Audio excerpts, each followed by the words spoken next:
बिस्मिल्लाहिर्रहमानिर्रहीम। मैं असलम राई आपसे मुखातिब हूँ और आज हम आपके सामने सुल्ताना रज़िया के हालात जो है वो तफसील के साथ पेश करेंगे। जहाँ तक रज़िया का ताल्लुक़ है तो ये अल्तमश की बड़ी बेटी थी और मुफस्सिरीन और जो मौर्रिखीन हैं वो इसके मतलब कहते हैं कि इंतहा दर्जे की अक्लमंद साहिब फरासत और ये जो है मुश्किल से मुश्किल मसाइल को हल करने वाली खातून थी। अपने बाप अल्तमश के दौर में ये सियासत में भी हिस्सा लेती रही और बाप की मदद भी करती रही और जो मशवरे ये देती थी अल्तमश के दौर में, अल्तमश उन पर अमल करता था और इसको जो है इसके मशवरों को पसंद भी करता था और वो ये चाहता था कि मेरे साथ ये इंतजामात और सियासत में हिस्सा लेती रहे। अल्तमश अपनी इस बेटी से बड़ा खुश था और बेटों से इतना नहीं खुश था जितना इस बेटी से था। अल्तमश ने जब ग्वालियर शहर फतह किया तो उसने एक जगह अपने सारे सरारों को जमा किया और उनके सामने कहा कि मैं अपने बाद अपनी बेटी रज़िया को अपना जानशीन बनाना चाहता हूँ। उसने जब ये अल्फाज कहे तो एक अमीर जो वजीर था वो बोला कि क्या बात है, आपके इतने बेटे हैं, उनको नज़रअंदाज करके आप अपनी बेटी को क्यों अपना जानशीन बनाना चाहते हैं? उन्होंने कहा बात यह है, मैं अपने बेटों को सबसे बेहतर जानता हूँ। इस वक्त वो मेरे मुताज हैं, कोई काम काज नहीं करते और मेरा मुताज होने के बावजूद वो हर वक्त मैं खौरी और ऐशो इशरत में लगे रहते हैं। लिहाजा उनका सियासत या उनका इंतज़ाम ममलकत से कोई हिस्सा नहीं या काम नहीं है और मेरी बेटी वो है जो मेरे साथ सियासत में भी हिस्सा लेती है, इंतज़ामात में भी हिस्सा लेती है और मुझे अच्छे मशवरे भी देती है। चुनांचे अल्तमश ने अपने बाद एक तरह से अपनी बेटी को जानशीन बना दिया था, यानी अल्तमश के बनने के बाद हिंदुस्तान की जो सुल्ताना होगी वो रज़िया होगी। लेकिन रज़िया की बदकिस्मती इस तरह हुई कि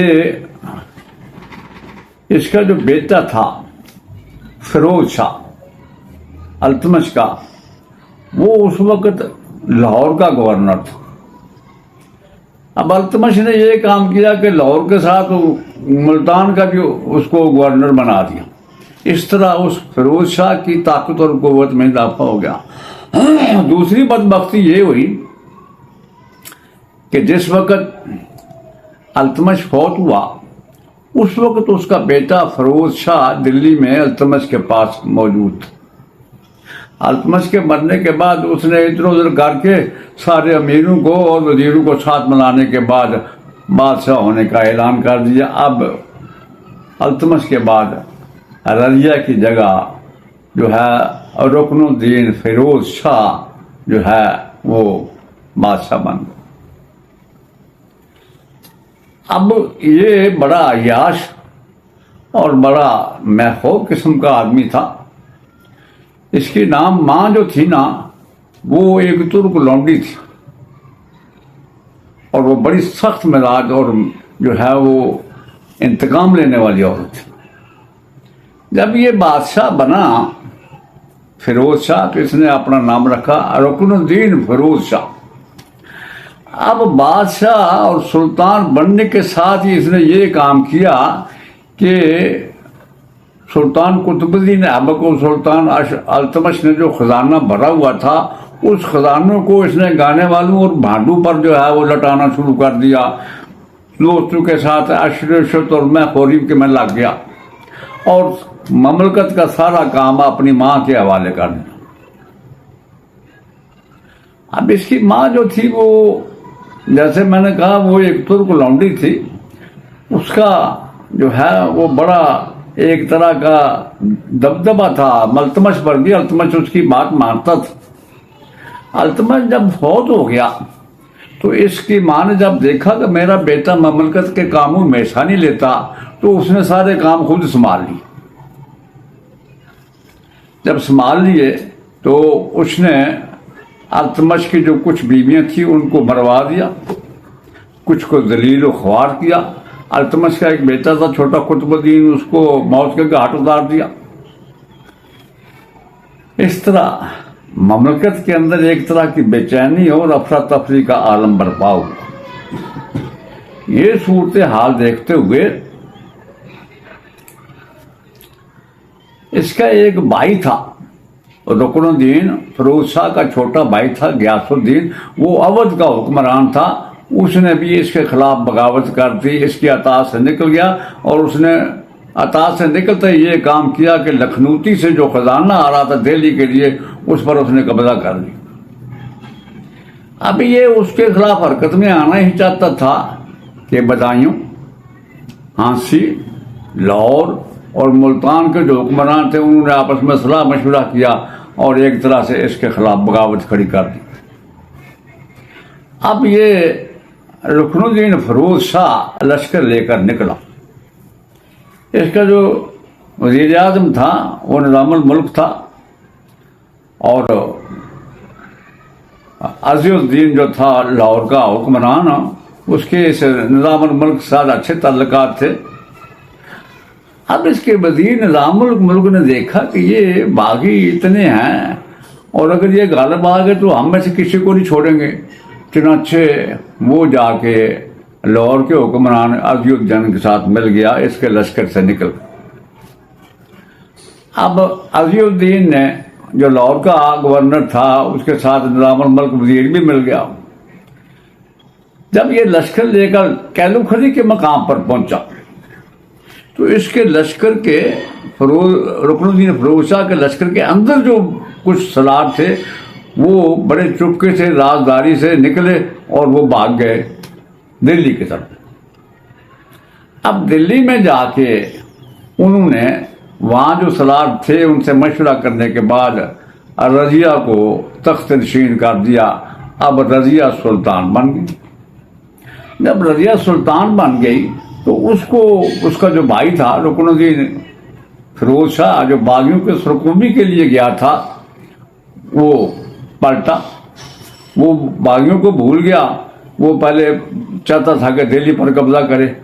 अब उधर रजिया ने भी एक लश्कर तैयार किया और रुकनुद्दीन जो है फिरोज शाह का मुकाबला करने के लिए भेजा और रुकनुद्दीन फिरोज शाह को शिकस्त हुई और गिरफ्तार हो गया और उसे जिंदान में डाल दिया और जिंदान के अंदर ही वो मार गया। बाकी रह गई उसकी माँ जिसने ये सारे बखेड़े झगड़े डाले थे, उसको रजिया ने गिरफ्तार करके जिंदान में डाल दिया। अब रुकनुद्दीन फिरोज शाह ने जो तरीके थे अल्तमश के हुकूमत करने के, वो बड़ी खैरात करता था, सखावत करता था, गरीबों के देखभाल करता था, साहिब इल्म लोग जो थे उनको पास बैठाता था, उनकी हिम्मत करता था और उनको नकद जो है इनाम देता था। इस रुकनुद्दीन फिरोज शाह ने ये सारे काम छोड़ दिया। अब रजिया ने हुक्मरान बनने के बाद अपने बाप के जो है नक्शे कदम पर चलना शुरू किया। जो बाप उसका सखावत करता था, ब्याजी करता था, इल्म परवर था, सारे वो उसूल उसने अपना लिए। जब उसने सारे उसूल अपना लिए तो उसमें से जो चीदा सरदार थे उन्होंने इसके खिलाफ बगावत की। बगावत की वजह भी आगे आ जाएगी। अब हुआ ये कि एक जमालुद्दीन हबशी था, ये कभी दारोगा या स्तबल था, उसको सारे काम जो है वो रजिया के वही करता था। इस पर भी लोगों को इतराज था। उसके बाद जो बड़े सलार थे जिनमें निज़ामुल मुल्क था, मोहम्मद जुनैद था, अलाउद्दीन शेरखानी था, सैफुद्दीन था, ये बड़े बड़े जो सलार थे इन्होंने बगावत कर दी रजिया के खिलाफ। अब रजिया ने बड़ी राजदारी से सैफुद्दीन और उसके भाई को तो एक जंग में ख़त्म करवा दिया, बाकी को भी चुपके जो है ठिकाने लगा दिया और निज़ामुल मुल्क जो वज़ीर था उसकी जगह एक शख्स कुतुबुद्दीन को अपना सलार मुकर्रर कर दिया। जब सलार उसने मुकर्रर कर दिया तो ये एक तरह की बगावत हो खत्म हो गई। लेकिन इसी दौरान लाहौर के गवर्नर अज़ीज़ुद्दीन ने बगावत कर दी। अगले दिन जो है वो चहलगानी में से था। चहलगानी उनको कहते थे जो अल्तमश के 40 गुलाम थे जिनको अपने बेटे की तरह रखता था, वो उनको चहलगानी कहते थे। अब वो चहलगानी में से था, बाद में वो अलग नाम के नाम से मशहूर हुआ।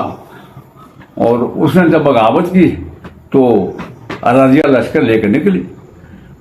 उसने जब देखा कि मैं इतना अल्तमश का दमाद भी हूँ, मुझे रजिया से नहीं लड़ना चाहिए, लिहाजा उसने माफ़ी मांग ली और रजिया ने खुश होकर उसे मुल्तान का भी हाकिम बना दिया। अब ये साइड तो महफूज होगी लाहौर और मुल्तान वाली। अब हुआ यूं कि इस मौका पर रणथंभौर में जो राजा था उसने कुछ मुसलमानों को कैद कर रखा था। रजिया ने अपने सलार कुतुबुद्दीन को भेजा उनको रिहा कराने के लिए। उसने रिहा करवा लिया रणथंभौर से। और अब उसने सलारों के खात्मे के बाद नए जो है वो वजीर इख्तियारुद्दीन को हाजिर मुकर्रर किया। जो जमालुद्दीन हबशी था वो पहले दारोगा अस्तबल था, उसको अमीर उल उमरा बना दिया। यहीं से रजिया के खिलाफ एक तरह के बगावत का सिलसिला शुरू हुआ कि एक मामूली हबशी उसे सारे वजीरों और अमीरों का एक किस्म का सरबराह बना दिया, अमीर उल उमरा बना दिया। और दूसरा एतराज उस पर यह था कि जब रजिया घोड़े पर बैठती थी तो वो उसकी बगल में हाथ देकर घोड़े पे बिठाता था, इस पे भी लोगों का एतराज था। और तीसरी बात यह कि वो तो काबिल एतराज नहीं थी, इसलिए कि सुल्ताना बनने के बाद रजिया ने पर्दा छोड़ दिया और वो मर्दाना कपड़े पहनकर दरबार आम करती थी, लोगों की शिकायतें सुनती, खैरात करती थी, सखावत करती। अब जब लाहौर वाली बगावत खत्म हो गई तो ये जमालुद्दीन हबशी की वजह से बठिंडा के हाकिम मलिक अल्तोनिया ने बगावत कर दी और वो एक लश्कर लेके दिल्ली पर हमलावर होने के लिए निकला। मलिक अल्तोनिया को ये एतराज था कि इस हबशी को अमीर उल उमरा क्यों बनाया गया। चुनांचे जब मलिक अल्तोनिया बठिंडा से लश्कर लेके निकला, इधर से रजिया भी निकली। तुर्कों का एक लश्कर था, वो रास्ते में रजिया पर हमलावर हुआ और उस जमालुद्दीन जो है हबशी उसको भी वो उस लड़ाई में कत्ल हो गया और रजिया को गिरफ्तार करके बठिंडा के कैद खाने में डाल दिया गया और वो खुद वापस चले गए हमलावरों ने। अब मलिक अल्तोनिया जो था वो भी चहलगानी में से था, यानी अल्तमश के गुलामों में से था। जो 40 उसके गुलाम थे वो उसका काम हो गया, वो वापस चला गया क्योंकि वो तो रजिया पर हमला और होने के लिए आया था, जमालुद्दीन हबशी का खात्मा करना चाहता था। जब रजिया को बठिंडा के कैद खाने में बंद कर दिया गया तो यहाँ रजिया ने एक सियासी चाल चली, उसने मलिक अल्तोनिया से शादी करने के बाद दोनों मियाँ बीवी ने लश्कर तैयार करना शुरू कर दिया और एक खासा बड़ा लश्कर तैयार करके दिल्ली की तरफ रुख किया। उस वक्त अब रजिया की जगह दिल्ली के अमीरों ने अल्तमश के एक बेटे बहराम शाह को हुक्मरान बना लिया था। चुनांचे जब रजिया और मलिक अल्तोनिया लश्कर लेकर निकले तो बहराम शाह ने बलबन को एक लश्कर देके मुकाबला करने के लिए भेजा और उसने मलिक अल्तोनिया और रजिया दोनों को शिकस्त दी और वो बठिंडा की तरफ आ गए। उन्होंने फिर लश्कर जमा करना शुरू किया, हिम्मत नहीं आ रही। जब जमा करना शुरू किया और जब देखा तैयारी हो गई तो फिर दिल्ली की तरफ बढ़े। जब दिल्ली की तरफ बढ़े तो इस बार फिर दिल्ली के सुल्तान बहराम ने फिर बलबन को उनके मुकाबले में भेजा। बलबन जो है वह जंग का बड़ा माहिर था, उसने फिर उनको मियाँ बीवी को शिकस्त दी और वो दोनों मियाँ बीवी भागे। शिकस्त उठाने के बाद रास्ते में कुछ जमींदारों ने देखा हिंदू ने कि वो ये तो मलिक अल्तोनिया है और ये रजिया, उन्होंने उन दोनों को कत्ल कर दिया। इस तरह रजिया का ये इंजाम हुआ। जाते जाते मेरी आपकी से गुजारिश है कि मेरे YouTube चैनल हैरत कदा को सब्सक्राइब करने के साथ साथ अगर ये वीडियो पसंद आए तो उसे लाइक ज़रूर करें। फी अमान अल्लाह।